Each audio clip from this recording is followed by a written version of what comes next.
कहानी स्वर्ग और नर्क के बीच का फर्क।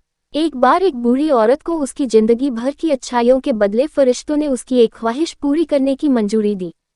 उस बूढ़ी औरत ने फरिश्तों से कहा कि मैं मरने से पहले एक बार स्वर्ग और नर्क दोनों की यात्रा करना चाहती हूँ।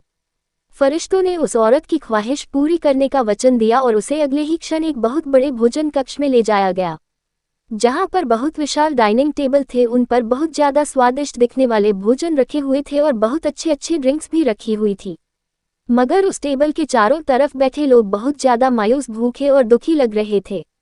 उस औरत ने देखा कि उन सभी लोगों के हाथों पर कोहनी तक लंबी लंबी चम्मच बंधी हुई है। वह लोग जब भी उस चम्मच से खाना उठाकर अपने मुंह तक ले जाने का प्रयास करते तो उनकी कोहनी मुड़ नहीं पाती और खाना उनके मुंह तक कभी पहुंच नहीं पाता।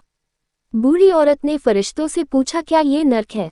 फरिश्तों ने कहा हाँ। औरत ने तुरंत कहा, मुझे यहाँ से दूर ले चलो, और अगले ही क्षण उस बूढ़ी औरत को एक भोजन कक्ष में लाया गया। उसी भोजन कक्ष में जहाँ पर बड़े बड़े डाइनिंग टेबल थे, बहुत स्वादिष्ट दिखने वाला भोजन और अच्छे अच्छे ड्रिंक्स टेबल पर सजाई गई थी।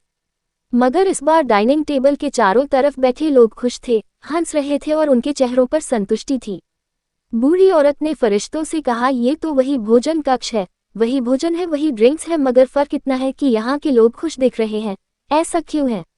ऐसा क्यों है? क्या इन लोगों की कोहनी से चम्मच नहीं बंधी है? फरिश्तों ने उस औरत से कहा, ध्यान से देखो, इन लोगों के हाथों से भी कोहनियों तक चम्मच बंधी हुई है। फर्क सिर्फ इतना है कि इन लोगों ने एक दूसरे को खाना खिलाना सीख लिया है। दोस्तों, इस छोटी कहानी की तरह ही हम चाहे तो हमारे जीवन में इसी पृथ्वी पर ही स्वर्ग या नरक दोनों का अनुभव कर सकते हैं।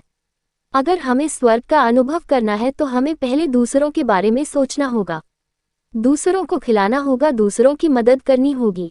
चॉइस हमारी है, हम चाहे तो हमारी जिंदगी को स्वर्ग जैसा या नर्क जैसा बना सकते हैं। कहानी अच्छी लगी तो लाइक कीजिए, इस कहानी को शेयर करके आप हमें सपोर्ट कर सकते हैं।